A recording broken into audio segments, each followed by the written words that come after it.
अस्सलाम वालेकुम नाज़रीन, welcome to the show biz talk. मैं हूं आपकी मेज़बान नताशा हसी। मार्केट के सेंटिमेंट्स पॉजिटिव डायरेक्शन में टेक ऑफ करते हुए दिखाई दिए, लेकिन ओवरऑल एक कॉशियस स्टैंस इन्वेस्टर्स की जानिब से इसलिए भी देखा गया, वो लैकलस्टर बिहेवियर इसलिए भी देखा गया क्योंकि कोविड केसेस में इजाफा डे बाय डे देखा जा रहा है।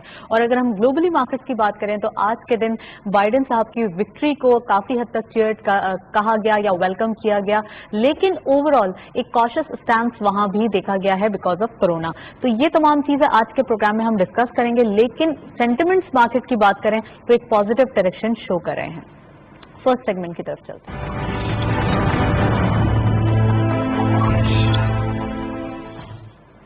Let's have a look on daily highlights. आज की मार्केट की परफॉर्मेंस देखते चलते हैं।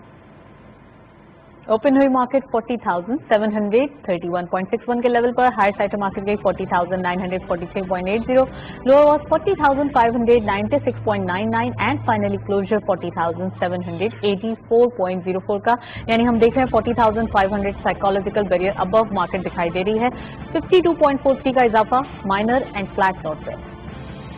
टर्न ओवर में करंटली मार्केट ने 276.79 मिलियन शेयर ट्रेड किए हैं। कल के मुकाबले में यानी फ्राइडे के मुकाबले में डिक्लाइन देखा जाता है 73.62 मिलियन शेयर्स का।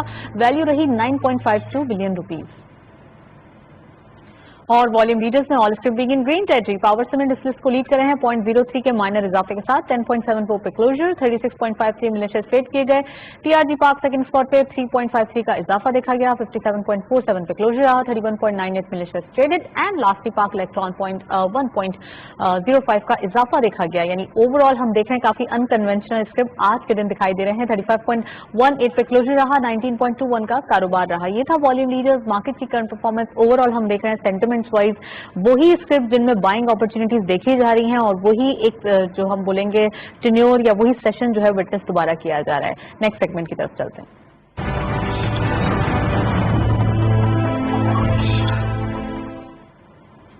टॉपिक ऑफ द डे में आज जो टॉपिक हमने सिलेक्ट किया है वो बहुत ही एक्सक्लूसिव है, खासकर उन इन्वेस्टर्स के लिए जो न्यू इन्वेस्टर हैं, उनको पता नहीं है मार्केट में कैसे और कब इंटर होना है। तो इन तमाम लोगों के लिए एक अपॉर्चुनिटी होती है, वो होती है mutual fund. Actually mutual fund है क्या और इसमें कैसे इंटर हुआ जाए और इसके साथ साथ कैसे इन्वेस्टमेंट की जाए, आज के प्रोग्राम में डिटेल डिस्कशन करेंगे। पहले आप ये रिपोर्ट देखें। हर शख्स सरमायाकारी के बारे में सुनता है, किसी भी मार्केट में सरमायाकारी की मालूमात हासिल करता है, मगर चाहने के बावजूद भी सरमायाकारी नहीं कर सकता। उसकी वजह मार्केट और शेयर्स का उतार चढ़ाव और सबसे बढ़कर उसकी ना तजुर्बेकारी होती है, क्योंकि एक माहिर तजुर्बेकार शख्स ही मार्केट के उतार चढ़ाव को भांप सकता है। इसीलिए दुनिया भर में एक खास मार्केट जिसे म्यूचुअल फंड्स के नाम से जाना जाता है, बड़ी तेजी से मकबूलियत हासिल कर रही है। म्यूचुअल फंड्स ऐसी मार्केट कि जहां कोई भी शख्स जितनी चाहे सरमायाकारी कर सकता है। थोड़ी और ज्यादा सरमायाकारी करने वाले अपने सरमाए के तनासुब से नफा हासिल करते हैं। म्यूचुअल फंड्स के जरिए सरमायाकारी के मौके उन सरमायाकारों के लिए मिसाली हैं जो आज की तेज रफ्तार और हिमावत तब्दील होने वाले बाजारों में सरमायाकारी का वक्त नहीं निकाल पाते। एक सरमायाकार जो कि छोटी रकम से सरमाया लगाने की ख्वाहिश रखता है, वो म्यूचुअल फंड्स में सरमायाकारी के जरिए ऐसा कर सकता है। म्यूचुअल फंड जिसके लिए फंड मैनेजर की खिदमत हासिल होती हैं और उसकी बुनियादी जिम्मेदारी नफा बख्श सरमायाकारी के जराये पर नजर रखना होता है। फंड मैनेजर की जिम्मेदारी होती है कि कम से कम रिस्क के साथ ज्यादा से ज्यादा नफा बख्श मंसूबे में सरमायाकारी करें। आप स्टॉक मार्केट में सरमायाकारी करें या फिर सुकूक खरीदें, उसकी निस्बत म्यूचुअल फंड्स का नफा ज्यादा होता है। इसीलिए अमूमी सरमायाकारी के बजाय म्यूचुअल फंड ज्यादा नफा बख्श साबित हुआ है। शेयर्स कब खरीदने हैं, कब बेचने हैं, इसकी मालूमात रखना भी मैनेजर की जिम्मेदारी होती है। रिपोर्ट आपने देखी, काफी इंटरेस्टिंग रिपोर्ट हमने जो है वो विटनेस की है। ओवरऑल हम देख रहे हैं म्यूचुअल फंड्स के साथ इन्वेस्टमेंट पॉइंट ऑफ व्यू अगर देखा जाए तो खासकर इन्वेस्टर्स के प्रॉफिट के जो चांसेस हैं वो ज्यादा बढ़ते हुए दिखाई देते हैं। वो इस वजह से कि वहां पे जो इन्वेस्टर होता है वो खुद डायरेक्ट ट्रेडिंग नहीं करता, बल्कि एक जो प्रॉपर एक चैनल होता है, एक प्रॉपर पर्सन होते हैं जिनको काफी हद तक एक्नॉलेजमेंट होती है, वो उनके बिहाफ जो है वो इन्वेस्टमेंट करते हैं और उसमें ट्रेडिंग करते हैं, जिससे प्रॉफिट टेकिंग के चांसेस या फिर हम कहेंगे कि प्रॉफिट के चांसेस ज्यादा बढ़ जाते हैं। इन तमाम चीजों पर बात करने के लिए स्टूडियो में हमारे साथ गेस्ट मौजूद हैं, पहले उनको वेलकम करते हैं। हमारे साथ मौजूद हैं डॉक्टर अमजद वहीद साहब, आप सीईओ हैं एनबीपी फंड्स के। वेलकम करते हैं। अस्सलाम वालेकुम sir, welcome to the show. Sir सबसे पहले ये बताइए, ओवरऑल हम देख रहे हैं म्यूचुअल फंड्स کا جو ایک رجحان ہے وہ اب انویسٹرز میں بڑھتا ہوا دکھائی دے رہا ہے. سب سے پہلے جب مضاربہ وٹنس کیا گیا تھا ایک سٹارٹ میں انیشلی جب آیا تھا وہ مارکیٹ کے اندر تو لوگوں نے وہاں کا رخ کیا تھا, لیکن at the same time mutual funds کا جو آپشن ہے وہ زیادہ پازیٹیو اور زیادہ ہم کہیں گے پروفٹ دینے والا ہے. تو یہ پلیز ہمارے ویورز کو بتائیے کہ وہ کیسے اس میں انٹر ہو سکتے ہیں اور کیسے انویسٹمنٹ کر سکتے ہیں. دیکھیے میوچل فنڈ میں ڈفرینٹ آپشنز ہیں انویسٹرس کے پاس. سب سے پہلے تو ہماری جو میوچل فنڈ انڈسٹری ہے وہ تقریباً اس ٹائم 900 بلین کے قریب ہے, یہ ایگزیکٹ نہیں اماؤنٹ بٹ رفلی 900 بلین قریب ہے, اور اس میں کوئی 23 میوچل فنڈ کمپنیز ہیں. اور انویسٹرس کے پاس آپشن ہے کہ وہ لو رسک انویسٹمنٹ میں جانا چاہتے ہیں, میڈیم رسک یا high risk. Stock market high risk کہلاتی ہے, مگر ہائی رسک کے ساتھ اس کا لانگ ٹرم میں ریٹرن بھی زیادہ ہوتا ہے. اگر ہم لو رسک دیکھیں تو ہمارے پاس میوچل فنڈز میں منی مارکیٹ فنڈ ہوتے ہیں جو زیادہ تر بینکوں میں پیسہ رکھتے ہیں یا ٹریجری بلز میں رکھتے ہیں. پھر انکم فنڈز ہوتے ہیں, وہ ان ایڈیشن ٹو بینکس اور ٹریجری بلز وہ پھر سکوکس میں بھی جاتے ہیں یا بانڈز میں بھی جاتے ہیں. اس کے بعد پھر ہمارے پاس بیلنس فنڈز ہوتے ہیں جو 50% اسٹاک مارکیٹ میں جاتے ہیں. اس کے بعد ہمارے پاس پیور اسٹاک فنڈز ہوتے ہیں. تو انویسٹر اپنی مرضی سے رسک چلیں سر اس پہ مزید بات کریں گے, لیکن ابھی ہم چلتے ہیں یہاں پر ایک شارٹ بریک کی جانب. Stay tune.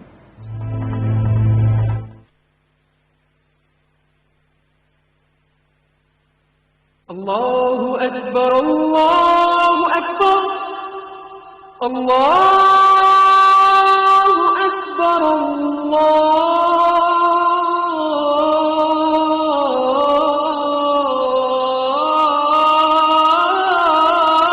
اکبر.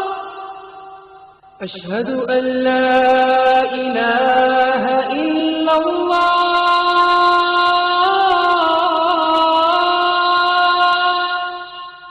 اشہد ان لا الہ الا اللہ اشہد ان محمد رسول اللہ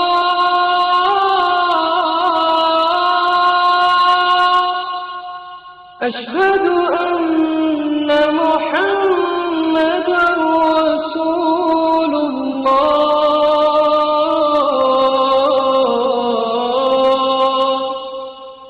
حی علی الصلاة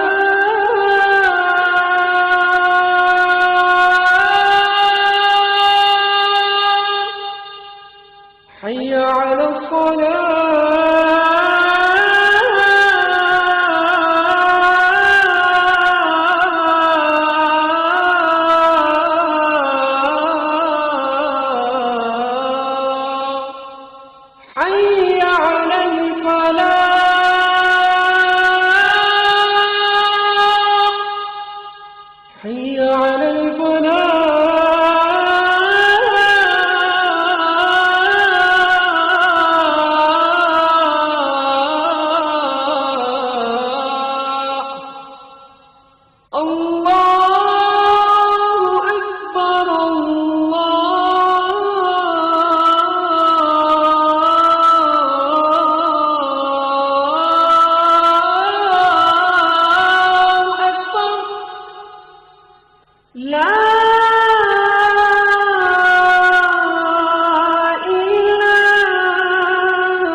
वेलकम बैक व्यूअर्स। हम ब्रेक से पहले बात कर रहे थे कि नॉर्मली म्यूचुअल फंड्स में इंटर कैसे हुआ जाए और इसका इंटर होने का क्राइटेरिया क्या है। हमारे साथ डॉक्टर अमजद साहब मौजूद हैं, उनसे मजीद बात करते हैं। सर, इन्वेस्टर्स जो खासकर न्यू इन्वेस्टर हैं, उनको स्टॉक मार्केट की बिल्कुल भी नो हाउ नहीं है, वो इंटर होना चाहते हैं, कैसे म्यूचुअल फंड्स के अंदर वो इंटर हो सकते हैं? देखिए, सबसे पहले तो जब कोई इन्वेस्टर हमारे पास आता है तो हम उसकी रिस्क फाइलिंग करते हैं ताकि आइडिया हो कि वो किस किस्म का रिस्क लेवल एक्सेप्ट कर सकता है, क्योंकि स्टॉक मार्केट हर एक को सूट नहीं करती। स्टॉक मार्केट में अप्स एंड डाउन्स काफ़ी होते हैं। Although long term return stock market का प्रॉफिट हाई होता है, मगर बीच में लॉसेस भी आते हैं और बाज़ लोग फिर घबरा जाते हैं। तो हम इसलिए पहले रिस्क फाइलिंग करते हैं, इन्वेस्टर से कुछ क्वेश्चंस पूछते हैं ताकि आइडिया हो जाए। फॉर एग्जाम्पल, अगर किसी की मतलब इस तरह के हैं कि अगर किसी की बेटी की शादी है नेक्स्ट ईयर, वो पैसा स्टॉक मार्केट में नहीं जाना चाहिए, क्योंकि हो सकता है अगले साल स्टॉक मार्केट डाउन हो, तो आज वो 10 लाख रुपए लगाए और एक साल के बाद उसको 8 लाख रुपए मिले, तो उसको स्टॉक मार्केट सूट नहीं करती, उसको लो रिस्क में रहना चाहिए। जिस तरह हमारे इस्लामिक महान आमदन फंड हैं, सेविंग फंड्स हैं, वो ज़्यादा सूट करते हैं। जो इन्वेस्टर्स जिनको पैसा नहीं चाहिए 5 साल 10 साल, जो अपनी रिटायरमेंट के लिए सेव कर रहे हैं, जिन्होंने 10 साल 15 साल बाद घर बनाना है, बच्चों की शादी करनी है, अभी बच्चे भी छोटे हैं, क्योंकि अगर लॉन्ग टर्म होता है तो उसमें स्टॉक मार्केट गिरती भी है तो वो साल 2 साल में रिकवर कर जाती है और लॉन्ग टर्म में बड़ा अच्छा 3 साल के स्पन तक हो जाता है सब कुछ, डिपेंड करता है। कभी तो 1 महीने में ही रिकवर कर जाती है, कभी 2 साल 3 साल लग जाते हैं, मगर लॉन्ग टर्म में स्टॉक मार्केट जो परफॉर्म करती है, जो प्रॉफिट देती है, वो आपको बैंक वगैरह से नहीं मिलता, या हमारे जो इनकम फंड है वो उससे नहीं मिलता। मगर शॉर्ट टर्म में स्टॉक मार्केट में वॉलेटिलिटी ज़्यादा होती है, तो इसलिए हम इन्वेस्टर की रिस्क फाइलिंग करते हैं और फिर इसको रिकमेंड करते हैं कि कौन सा फंड सूट करेगा। ओके, तो रिस्क मैनेजमेंट की आपने बात कर ली यहाँ पे कि एक इन्वेस्टर से इस पॉइंट ऑफ व्यू पे भी प्रॉपर्ली क्वेश्चंस कर लिए जाते हैं। इसके साथ साथ इन्वेस्टमेंट कितनी होनी चाहिए, एक इनिशियल इन्वेस्टमेंट, यानी कि कोई न्यू इन्वेस्टर है, उसका एपेटाइट भी कम है, तो वो इनिशियली क्या इन्वेस्टमेंट कर सकता है? देखिए, ज़्यादातर म्यूचुअल फंड में तो 5-10 हज़ार रुपये से भी आप इन्वेस्ट कर सकते हैं। अच्छा। हाँ, बट जो एडवाइजेबल होता है कि आप अपना जो कमाते हैं उसका 20% हर महीने इन्वेस्ट करें, ताकि ओवर टाइम आपका एक इन्वेस्टमेंट पोर्टफोलियो अच्छा बिल्ड हो जाए, और हर महीने सेविंग करने की आदत डालनी चाहिए। और सेविंग इस तरह होती है कि जब आपको सैलरी मिलती है तो सबसे पहले 20% इन्वेस्ट कर दें म्यूचुअल फंड में, और बाकी फिर आप खर्च करें, क्योंकि अगर आप खर्च करते नहीं तो महीने के एंड पे कुछ बचेगा नहीं इन्वेस्टमेंट के लिए। तो रिटर्न्स कब मिलना शुरू होते हैं अगर इन्वेस्टमेंट कर दी जाए? जैसे आपने कहा कि 20% या 10%, 5% कर लें, चले माइनर से माइनर पे चले जाएं, अगर ये इन्वेस्टमेंट कर लें एक सैलरी जो पेशा अफराद है वो, तो फिर उसके बाद इसके रिटर्न्स कब आना शुरू होंगे? देखिए, income fund, money market fund में तो डेली प्रॉफिट एक्रू हो रहा होता है। जब आप इन्वेस्ट करते हैं जिस तरह, तो आपको डेली प्रॉफिट बढ़ता है। अगर आपने 100 रुपये आज इन्वेस्ट किया, वो एक दिन बाद 100 रुपये 1 पैसे बन गया, फिर 2 पैसे बन गया, 3 पैसे, तो वो एक्रू बढ़ता रहता है। और जब लॉसेस हो रहे होते हैं, income fund, money market fund में लॉसेस की प्रोबेबिलिटी बहुत कम होती है। ओके, मगर स्टॉक्स में व्यूअर्स हमारे देख लें कि म्यूचुअल फंड्स में इंटर होना कितना इजी है और कितना ज्यादा फायदे यहाँ पर देखे जा रहे हैं, क्योंकि लोगों का रुझान बहुत कम है स्टॉक मार्केट की तरफ या म्यूचुअल फंड की तरफ। सर, स्टॉक मार्केट पे आते हैं और सबसे पहले थोड़े से आपसे टफ क्वेश्चंस करते हैं। पहले मुझे ये बताइए कि स्टॉक मार्केट के अंदर जब हम म्यूचुअल फंड्स को देखते हैं, खासकर जब मार्केट बढ़ रही होती है, अचानक से म्यूचुअल फंड्स की एक एब्रप्ट सेलिंग आ जाती है और इतनी आ जाती है कि मार्केट को गिरावट की तरफ ले जाती है। ऐसा क्यों होता है? ऐसा नहीं होता सर, ऐसा होता है अक्सर। हम देखते हैं मार्केट में इंस्टीट्यूशंस की बाइंग देखी गई तो मार्केट बढ़ गई, इंस्टीट्यूशंस की सेलिंग देखी गई तो देखें, जब भी बाइंग आएगी तो उससे मार्केट बढ़ेगी। जब हमारे पास इन्वेस्टर्स की नई इन्वेस्टमेंट आती है, जब इन्वेस्टर हमारे पास इन्वेस्ट करते हैं, तो हम उस पैसे को जब वो स्टॉक फंड में आता है तो आगे स्टॉक मार्केट में ले जाते हैं जी। तो उससे जब स्टॉक मार्केट में हम बाय करते हैं तो स्टॉक मार्केट ऊपर चली जाती है थोड़ी। ओके। इस तरह जब इन्वेस्टर कहता है मेरा पैसा वापस कर दो, जब अचानक पैनिक सिचुएशन आती है, इस तरह ये हो गया जी, कोरोना वायरस की सिचुएशन खराब हो रही है, तो सारे इन्वेस्टर्स एक साथ ही मांग लेते हैं कि हमारा पैसा वापस करो? सारे नहीं मांगते, मगर काफी इन्वेस्टर्स में एक हर्ड मेंटेलिटी होती है, जैसे कि वो सब एक ही टाइम आते हैं मार्केट में। जब अच्छी मार्केट होती है सब एंटर हो जाते हैं, सब फ्लो के साथ फ्लो करते हैं, और जब मार्केट गिरती है तो बहुत से इन्वेस्टर्स फिर निकल जाते हैं। तो इसकी वजह से पैसा हमारे पास आता भी एकदम बहुत ज्यादा है और बाद दफा निकलते भी एकदम बहुत ज्यादा है। अब ऑब्वियसली जब आपने मेरे फंड में मुझे ₹1,00,000 मेरे फंड में इन्वेस्ट किया, तो मैंने आपका ₹1,00,000 लिया और उसको स्टॉक मार्केट में जो मुझे अच्छे शेयर लगे मैंने खरीद लिए। अब जब आप अपना ₹1,00,000 वापस मांगेंगी तो मैं क्या करूंगा? मैं जाके शेयर्स बेचूंगा और वो ₹1,00,000 आपको वापस कर दूंगा। हो सकता है उस टाइम तक वो 1.25 लाख हो गया हो, 1.5 लाख हो गया हो, या ये भी हो सकता है वो 80,000 हो गया हो, 90,000 हो गया हो, क्योंकि स्टॉक मार्केट ऊपर भी जाती नीचे भी जाती। बट जब आपने कहा कि मेरा पैसा वापस चाहिए, तो मैंने मार्केट में शेयर्स बेचे और वो पैसा आपको वापस कर दिया। तो इसलिए जब इन्वेस्ट जी हाँ, तो जब सब लोग ज्यादा लोग बेचने के लिए आएंगे एक ही टाइम पे, तो हम फिर मार्केट में जाके जब बेचेंगे माल तो मार्केट गिरेगी। क्योंकि कोई भी चीज होती है, अगर आप स्टॉक मार्केट ले लें, अगर आप दाल ले लें, अगर आप गंदम ले लें, जब उसमें डिमांड आती है प्राइस ऊपर जाती है, जब ज्यादा लोग खरीद रहे होते हैं।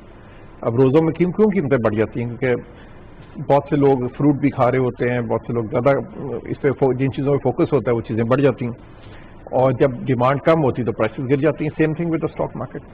ओके अच्छा सर, इसके साथ साथ ओवरऑल म्यूचुअल फंड्स का एक जो अवेयरनेस है स्टॉक मार्केट के पॉइंट ऑफ व्यू से, वो कितनी ज्यादा है आजकल लोगों की, और एजुकेट करने की क्या जरूरत है अभी भी?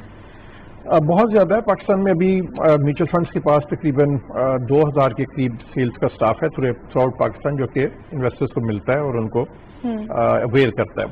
अगर आप इंडिया में देखें तो शायद लाखों में ऐसे सेल्स के लोग हैं जो लोगों को मिलके, इसलिए इंडिया में 9 करोड़ लोग म्यूचुअल फंड में इन्वेस्टेड हैं। Okay. तो हमारी पॉपुलेशन 1/7 है इंडिया से, तो अगर वहाँ 9 करोड़ हैं तो यहाँ 1 करोड़ 30 लाख 1 करोड़ 40 लाख होने चाहिए, मगर अभी सिर्फ 3 लाख इन्वेस्टर्स हैं म्यूचुअल फंड में। Okay. तो ये है कि अवेयरनेस नहीं है, लोगों को आइडिया नहीं है कि म्यूचुअल फंड का फायदा क्या है, और इसमें ये है कि ग्रेजुअली ऑल्दो इम्प्रूव हो रहा है, आस्ते आस्ते म्यूचुअल फंड कंपनीज अपनी सेल्स टीम को अभी बड़ा कोरोना में जो सिचुएशन हुई, एक पैनिक बिल्डअप हुआ, ओवरऑल हम देख रहे थे इकोनॉमिक पॉइंट ऑफ व्यू से काफी नंबर्स डिक्रीज होते हुए दिखाई दिए। At the same time government की पॉलिसीज ने उनको इंक्रीज करने की कोशिश की, चाहे वो इंटरेस्ट रेट की कट ऑफ हो या फिर ओवरऑल और दूसरे मेजर्स हों। लेकिन आप समझते हैं कि म्यूचुअल्स के अंदर क्या कोई ऐसी पैनिक देखा गया, या फिर लोगों ने अपना पैसा निकलवाना शुरू किया? लेकिन जब फर्स्ट टाइम कोरोना आया है मार्च में, तो स्टॉक मार्केट से भी पैसा लोगों ने निकाला और हमारे म्यूचुअल फंड से भी निकाला, और स्टॉक मार्केट 43,000 से कम होकर 27,000 पर चली गई थी जब सेलिंग आई मार्च में। उसके बाद फिर आस्ता आस्ता जो थोड़ी सी चीजें बेहतर हुई, तो मार्केट 27,000 से बढ़ के दोबारा 40,000 41,000 तक आ गई है। अब थोड़ी सी क्योंकि दोबारा कोरोना की सिचुएशन खराब हो रही है, तो मार्केट थोड़ी अनसर्टेन हुई है, कभी 41-42 तक जाती है, कभी 39-40 पे आ जाती है। जब ये थोड़ी सिचुएशन दोबारा काबू में आएगी, कोई उम्मीद है कि अगले काफी ये जो इसके वैक्सीन वगैरह है वो अगले 2-3 महीने में वैक्सीन अवेलेबल हो जाएगा, तो जो ही चीजें थोड़ी बेहतर होंगी तो दोबारा स्टॉक मार्केट ऊपर की तरफ जाएगी। अच्छा सर, जब देखा गया कि कोरोना स्टार्ट हुआ था, फिक्स इनकम की तरफ ज्यादा हमने देखा था कि इन्वेस्टमेंट पॉइंट ऑफ व्यू से ज्यादा इन्वेस्टमेंट आई थी, तो क्या वो इनकम इक्विटीज की तरफ ट्रांसफर हुई है? काफी लोग हैं, अगर आप देखें तो बहुत से लोग अब दोबारा, क्योंकि जब डिस्काउंट रेट कम हुआ है, तो जिस तरह हमारा एनबीपी इस्लामिक महाना आमदन फंड, अच्छा, जहाँ पे वो 12% का प्रॉफिट दे रहा था, अब वो तकरीबन 6-7% का दे रहा है, क्योंकि डिस्काउंट रेट कम हो गए। तो कुछ इन्वेस्टर्स जो हैं वो हमारे इनकम फंड से निकल के अब स्टॉक फंड में आ गए, और इस तरह कुछ इन्वेस्टर्स बैंकों से निकल के स्टॉक मार्केट में आ गए। अच्छा सर, इसके साथ साथ ओवरऑल आप देख रहे होते हैं जब मार्केट बहुत ज्यादा वर्स्ट कंडीशन में थी या हॉट वाटर डाइव कर रही थी, 27,000 जैसे आपने कहा, उसमें हमारा ट्रेड जो है वो इंडेक्स कर रहा था, क्या दिखाई दे रहा था? क्या म्यूचुअल फंड्स थोड़ी बहुत सपोर्ट देते हैं गिरती हुई मार्केट को, या उसकी गिरावट जो हो रही होती है उसको संभालने के लिए थोड़ा सा एक पिलर क्रिएट करते हैं? देखिए, उस टाइम जितना कैश हमारे पास था स्टॉक फंड में, वो तो हमने इन्वेस्ट कर दिया था, और उस टाइम हमने इन्वेस्टर्स को भी बोला था 27,000 पे कि it's a very good time कि वो मार्केट में एंटर हों, बहुत फंड में आए। मगर उस टाइम कोई हमारी बात सुन नहीं रहा था। जब पैनिक होता है तो इन्वेस्टर भी उस टाइम नहीं सुन रहा होता। 27,000 पे जब हम कह रहे थे कि क्योंकि कंटिन्यूसली गिरावट देख रहे थे, घबराए हुए थे, तो एंटर और वेंटर हुए जाके 35,000 के लेवल पे, तो लेट एंटर हुए, और जब सही टाइम था तो उस टाइम हम इन्वेस्टर्स को बता रहे थे कि ये सही टाइम है, मगर इन्वेस्टर्स बहुत घबराए हुए थे, तो वो उस स्टेज पे। और अब 40,000 पे मार्केट है, अब इन्वेस्टर्स क्या, उनका क्या रुझान है, अब क्या दिखाई देता है? अभी भी मैं समझता हूँ कि स्टॉक मार्केट यहाँ से अगर हम 1 साल का इन्वेस्टमेंट हॉराइजन ले तो अच्छा परफॉर्म करेगी। जो फिक्स्ड इनकम में बैंक दे रहे हैं या इनकम फंड दे रहे हैं 6-7% का रिटर्न, उससे ज्यादा ही देगी। और अच्छा, म्यूचुअल फंड में इंटरेस्ट का कोई चक्कर नहीं है, इसमें कोई इंटरेस्ट शामिल नहीं है? हमारे पास इस्लामिक फंड भी हैं और कमर्शियल फंड भी हैं। अगर आप कमर्शियल में जाएंगे तो ओबियसली फिर इंटरेस्ट का साइड आ जाती है, जो इस्लामिक फंड्स हैं उसमें बेसिकली वो इशू नहीं आता. Sir, let's come to the economy. Pakistan की इकोनॉमी प्रेसिडेंशियल इलेक्शन के बाद, यूएस प्रेसिडेंशियल इलेक्शन और जो बाइडेन के सिलेक्ट होने के बाद यानी कि प्रेसिडेंट बनने के बाद ओवरऑल आप क्या देख रहे हैं, क्या दिखाई दे रहा है इकोनॉमिक पॉइंट ऑफ व्यू से, और इसके साथ साथ पाकिस्तान के साथ क्या रिलेशनशिप होंगे? ठीक है, पहले तो पिछले 2-3 महीने में इकोनॉमी में बहुत बेहतरी आई है. अगर आप देखें सीमेंट की डिमांड ऑल टाइम हाई है, गाड़ियों की डिमांड देख लें आप, स्टील की डिमांड देख लें, जो ऑयल की यूजेज है मुल्क में वो बढ़ गई है. तो तकरीबन हर सेक्टर में हमें एक अच्छी खासी तेज़ी नज़र आई है और कॉर्पोरेट अर्निंग्स भी तेज़ी से बेहतर हो रही हैं जो कि काफ़ी डाउन हो गई थी. अब ये है कि जो लेट्स होप कि जो सेकेंड वेव आई है वो ज़्यादा स्ट्रॉन्ग ना हो, लेकिन पाकिस्तान उसे टैकल कर लेगा क्योंकि पाकिस्तान में पहले भी स्मार्ट लॉकडाउन की पॉलिसी है, उसमें काफी हद तक विन विन सिचुएशन हुई है. जी, तो अभी हमारी सिचुएशन उस तरह खराब नहीं है जिस तरह अमेरिका में कल या परसों 1,25,000 नए केस थे. पाकिस्तान में तकरीबन 1,000 केस आ रहा है. तो हमारी सिचुएशन उतनी खराब नहीं है. उम्मीद है कि हम उसको काबू कर लेंगे. वो जब काबू होगी तो स्टॉक मार्केट भी दोबारा. ओवरऑल इंटरनेशनल इकोनॉमी कहाँ जाकर आप समझते हैं कि ये कोरोना के खत्म होने के बाद प्रॉपरली फुल फ्लेज जो है वो काम करते हुए दिखाई दे मेरा ख्याल अभी अगला साल 1.5 साल लगेगा और ग्लोबल इकोनॉमी स्लो होने की वजह से लोगों ने अपनी खरीदारी कम कर दी हर चीज़ की. और जो ही ये दुनिया निकलती है कोरोना वायरस की सिचुएशन से तो एक बहुत ही पेंट अप डिमांड हम इसको कहते हैं, जो पुरानी डिमांड जो अभी फिर जो उन्होंने रोकी हुई थी वो फिर सामने आ जाती है. और उम्मीद ये है कि ग्लोबल इकोनॉमी अच्छा ग्रो करेगी अगले 2-3 साल में. सर, इसके साथ साथ इंटरनेशनली ऑयल प्राइस काफी हद तक रेंज बाउंड सिचुएशन में नजर आ रहे थे. अब हम देख रहे हैं आज के मार्केट में खासकर जब बाइडेन साहब को वेलकम किया गया है तो इंटरनेशनल ऑयल प्राइस भी बढ़े. उसके बारे में कुछ बताइए कि वो कहाँ जाते हुए दिखाई दे रहे हैं? Oil prices are very low. मेरे ख्याल में जो ग्लोबल इकोनॉमी रिकवर करेगी, लोगों को गाड़ियों का इस्तेमाल बढ़ेगा, लोग ट्रेवल ज़्यादा करेंगे, फैक्ट्रियाँ ज़्यादा चलेंगी तो ऑयल की डिमांड बढ़ेगी और ऑयल प्राइसेस ऊपर को जाएंगी. अच्छा सर, वन लास्ट क्वेश्चन आप मुझे ये बताइए कि म्यूचुअल फंड्स में इंटर होने के लिए इन्वेस्टर्स को जो क्राइटेरिया है वो बहुत ज़्यादा डिफिकल्ट है, या जो जैसा कि रोशन डिजिटल अकाउंट बनाया गया है ओवरसीज के लिए बहुत ईजी और प्रॉपरली कि इंसान फौरन जाए और 48 आवर्स में आपका अकाउंट ओपन हो जाता है, तो इस तरीके से कोई ईजी स्टेप्स हैं या कोई डिफिकल्ट टास्क? बहुत सी म्यूचुअल फंड कंपनीज ने डिजिटल ऑप्शन दे दिया हुआ इन्वेस्टर्स को और 8 लाख तक की जो इन्वेस्टमेंट है वो तो बहुत इजी इन्वेस्टर कर सकता है और उस पर बहुत ज़्यादा KYC नहीं है. उसके बाद अमाउंट बढ़ता है तो फिर उसके साथ KYC रिक्वायरमेंट्स बढ़ जाती हैं. Thank you so much. Doctor Amjad Waheed साहब हमारे साथ मौजूद थे. काफी डिटेल एनालिसिस आज हमने म्यूचुअल फंड्स के ऊपर प्रॉपर्ली डिटेल डिस्कशन की क्योंकि ओवरऑल हम देख रहे हैं कि मार्केट में म्यूचुअल फंड्स का जो रुझान है वो काफी हद तक बढ़ता हुआ दिखाई दे रहा है और इसके साथ साथ म्यूचुअल फंड्स में इन्वेस्टमेंट के बाद चांसेस प्रॉफिट के ज्यादा बढ़ते हुए दिखाई देते हैं. That's all. प्रोग्राम को वाइंड अप करते हैं. वाइंड अप करने से पहले हमारा ईमेल एड्रेस नोट करें which is thestock@ptv.com.pk. आपके फीडबैक का इंतजार रहेगा. प्रोग्राम देखने का शुक्रिया. अल्लाह हाफिज.